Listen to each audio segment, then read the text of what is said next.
Episode 2 ini melanjutkan yang terjadi di episode sebelumnya. Pengejaran Karadec terhadap Derek Price gagal, yang didapati hanya mobilnya saja tanpa orangnya. Dia lalu ditelepon oleh Selena untuk kembali ke LAPD karena The Game Maker menampakkan diri di sini. Di sisi Oz dan Daphne, mereka berencana kembali ke Los Angeles karena didapati Roman sudah check out seminggu lalu. Tapi pria yang kita lihat di episode pertama membuka pintu melihat sekitar tanpa dia tahu Oz dan Daphne melihatnya. Kemudian kembali ke LAPD di ruang interogasi. Berdasarkan kartu SIM, Game Maker bernama Matthew Clark. Masalahnya dia tidak mempunyai catatan kriminal. Karadec akan menginterogasinya. Kedatangan Matthew ke sini ingin menanyakan mengapa sketsa wajah yang mirip dengannya muncul di berita. Jadi Karadec menunjukkan korban-korban penculikan The Game Maker termasuk yang terakhir, yaitu Maya Price. Tapi Matthew tidak tahu tentang penculikan tersebut. Morgan yang ada di balik kaca interogasi jelas mengatakan pada Selena kalau Matthew berbohong dan sedang mempermainkan mereka. Morgan lalu mengirim pesan pada Karadec untuk menanyakan tentang permainan Matthew dan penyamarannya sebagai David Roy Peck, tapi diabaikan Karadec. Justru Karadec menanyakan alibi Matthew saat penculikan Maya Price. Matthew mengatakan dia sedang di rumah membaca buku. Dan lama-lama pesan Morgan mengganggu konsentrasi Karadec. Ditambah Matthew memanas-manasi Karadec dengan mengatakan kalau Karadec sedang terlibat cinta segitiga. Membuat Karadec pergi dan Matthew ingin meminta kue Pillsbury. Cookie. Anything Pillsbury. Karadec lalu masuk ke balik ruangan untuk menegur Morgan, tapi Morgan sedang kesal karena ada seorang ibu yang hilang, tapi pelaku saat ini masih bisa meminta kue. Dan seakan Morgan menyadari kue yang diminta Matthew. Kue Pillsbury.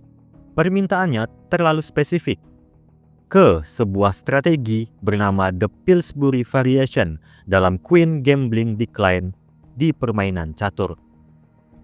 Tujuan strategi Pillsbury adalah mengabaikan pengorbanan bidak lawan untuk mengamankan pertahanan. Jika diartikan ke Matthew, mereka harus mengabaikan pengorbanan sementara Matthew saat ini, dan Morgan menyarankan untuk melepaskan Jason Howard yang masih ditahan LAPD. Ini satu-satunya cara untuk permainan ini kembali berjalan. Selena dan Karadec akan berbicara dengan Jason, sementara Morgan akan mengawasi Matthew dari balik kaca. Jason diberitahu tentang Derek Price yang mengincarnya, jadi dia akan dalam perlindungan polisi. Sedangkan di sisi Morgan yang memantau Matthew, dia mendapat telepon dari Elliot. Besok di sekolahnya ada acara talent show, di mana Elliot ingin tampil di sana. Karena The Game Maker saat ini ada di LAPD, Morgan mengizinkan Elliot pergi bersama Chester. Saat telepon dimatikan, Matthew tiba-tiba berbicara menceritakan permainan masa kecilnya, The Game of Chicken. Dan dia berdiri tepat di depan kaca di mana Morgan berdiri di baliknya. Don't blink. You swerve, you lose. Selena kemudian muncul untuk mengajak Morgan. Ada berita ancaman bom di dekat Metrobus yang berhubungan dengan The Game Maker. Sampai di sana, tim penjinak bom belum menemukan bom tersebut. Hanya mendapati sebuah tas berisi timer bom yang tersisa 2 jam lagi beserta sebuah flash disk. Isi flash disk itu menampilkan Maya Price yang bernyanyi Bizarre Love Triangle dari New Order.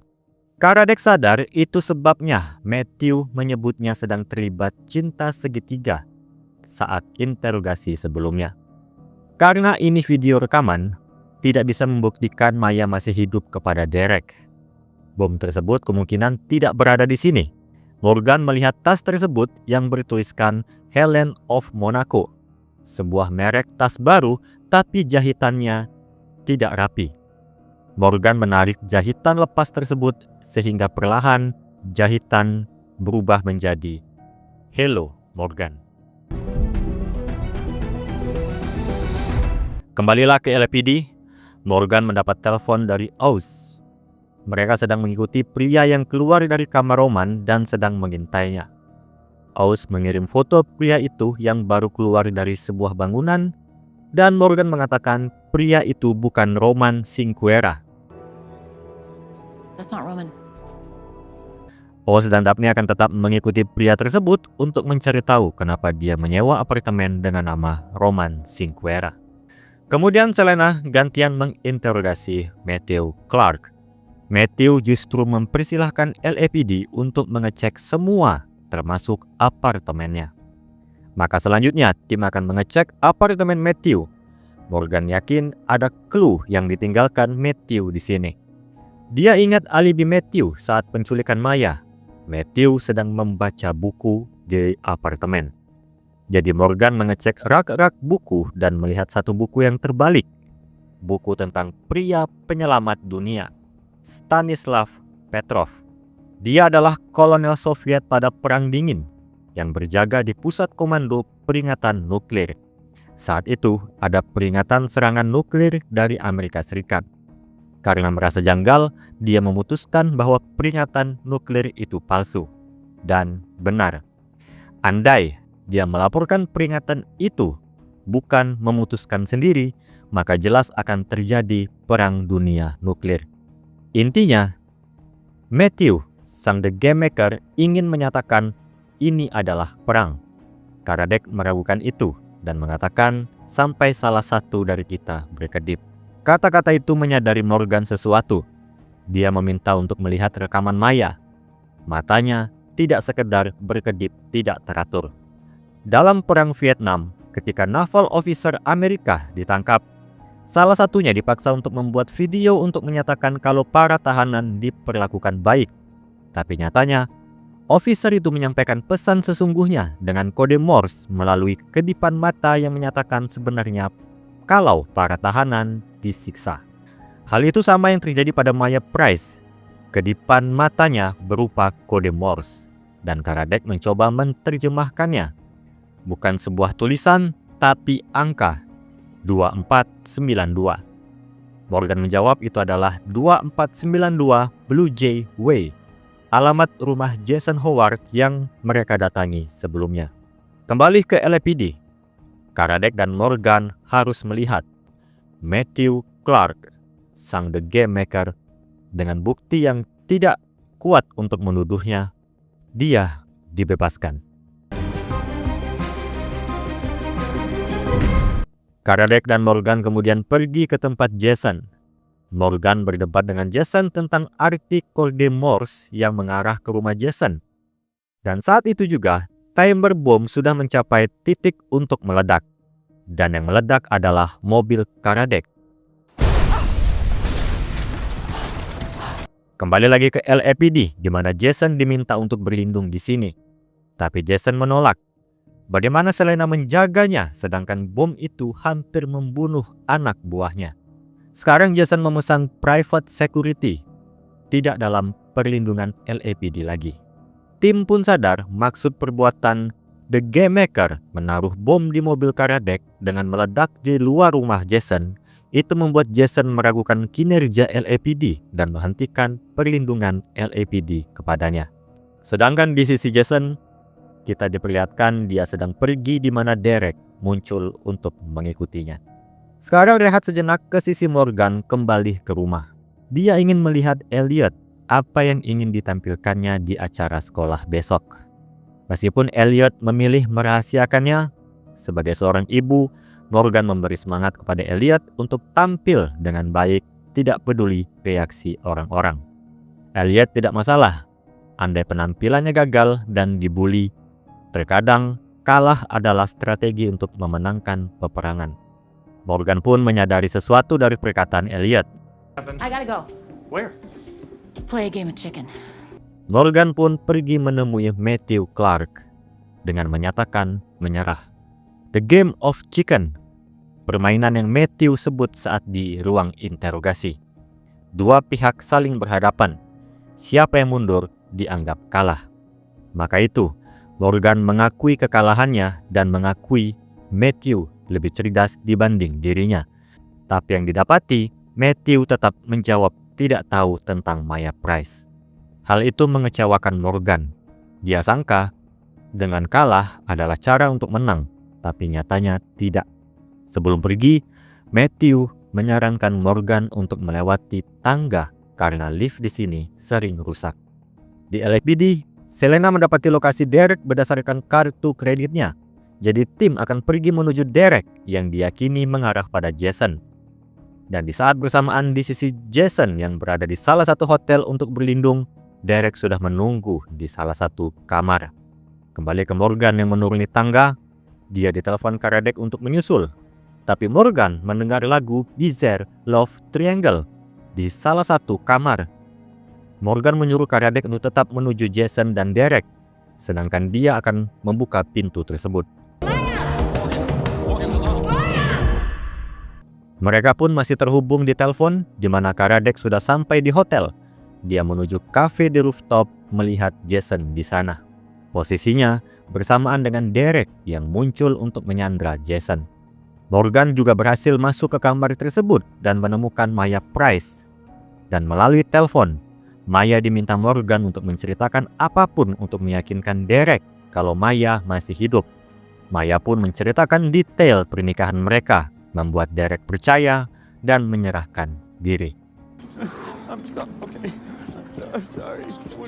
Kemudian Maya dirawat di rumah sakit dan bertemu dengan Max dan Sarah. Di LAPD, meskipun Maya ditahan di apartemen yang sama dengan Matthew, bukti tidak mengarah padanya. Oz dan Daphne juga baru kembali. Mereka tidak mendapati informasi tentang pria yang mereka ikuti. Morgan justru minta maaf pada Oz karena belum menangkap The Game Maker. Oz tidak masalah, setidaknya dia punya kesempatan untuk memborgolnya sendiri. Kemudian hasil medis Maya keluar. Tidak ada tanda Maya disiksa oleh penculik. Tapi masalahnya, darah pada jaket dan Tanto Dagger di bagasi mobil Maya sebelumnya adalah DNA milik Maya. Pertanyaannya, bagaimana pelaku mendapat darah Maya tanpa melukainya? Morgan mendapat jawabannya. Darah Maya itu tidak didapat di tengah penculikan. What are you thinking? Kemudian Morgan kembali menuju Matthew Clark. Morgan akan menjelaskan deduksinya. Setelah mengecek informasi Matthew, terlebih pada ibunya. Ibunya bekerja di sebuah hotel, sampai di mana ibunya dituduh mencuri salah satu pengunjung kaya. Lalu, ibu Matthew meninggal di penjara. Matthew mengatakan ibunya tidak mencuri apapun, tapi dipaksa untuk mengaku. Morgan tetap melanjutkan deduksinya. Penculikan-penculikan yang sampai terakhir ke Maya Price semua adalah untuk mendapat atensi Morgan. Tujuannya adalah untuk membuat Derek berpikir Maya sudah mati dan membunuh Jason. Tapi, darah Maya yang ada di bagasi mobil berbanding terbalik dengan hasil medis selama penculikan yang tidak ada tanda darah Maya keluar. Lalu Morgan ingat saat pergi ke rumah Maya, di mana kalender Maya terdapat hari di mana Maya mendonorkan darah. Mungkin ibu Matthew bukan pencuri, tapi anaknya yang menjadi pencuri. Dan bukti terkuat ada pada CCTV rumah sakit tempat Maya mendonorkan darah. Mendapatkan wajah Matthew mencuri darah Maya. Well played. Matthew pun menceritakan semuanya. Ibunya adalah orang yang baik dan tidak pernah berlaku buruk. Tapi, ibunya harus mengakui perbuatan yang tidak diperbuat karena permainan orang-orang kaya yang selalu menang dalam hukum. Dan Jason Howard, orang kaya yang sama saja bagi Matthew. Kebenciannya terhadap orang kaya dan polisi yang membantu orang-orang tersebut adalah alasan Matthew melakukan semua ini. I believe you. I just don't care. Matthew pun berniat bunuh diri dengan terjun dari apartemen. Dia tidak mau mati di penjara seperti ibunya. Namun, di bawah sudah disambut emergensi yang menggagalkan bunuh diri Matthew. Dia akan diadili secara hukum yang legal, Dan sesuai keinginan Oz, tim membiarkan Oz untuk memborgol Matthew Clark atas percobaan pembunuhan Jason Howard serta penculikan terhadap Spencer Wallace, Sierra Salmon, Maya Price. Akhirnya, kasus The Game Maker selesai. Kemudian masuklah scene penutup, yaitu di acara sekolah. Elliot menampilkan keahliannya, yaitu beatbox rap. Setelah acara selesai, Morgan memuji Elliot atas penampilannya. Dan saat itu muncul pria yang memakai nama Roman. Morgan lalu sendirian menemui pria itu, dan pria itu memperkenalkan namanya, bernama Arthur. Banyak sekali pertanyaan oleh Morgan, tapi Arthur akan menjelaskan poinnya datang ke sini. Dia diminta Roman untuk memastikan kalau Morgan dan Eva baik-baik saja, dan juga mengatakan Morgan adalah satu-satunya yang bisa Roman percaya. Karena Ludo dan anak-anak Morgan muncul, dia memberikan kartu namanya kepada Morgan jika Morgan ingin tahu lebih. Setelah Arthur pergi, Eva sempat melihat Morgan berbicara dengan Arthur dan menanyakan siapa pria itu.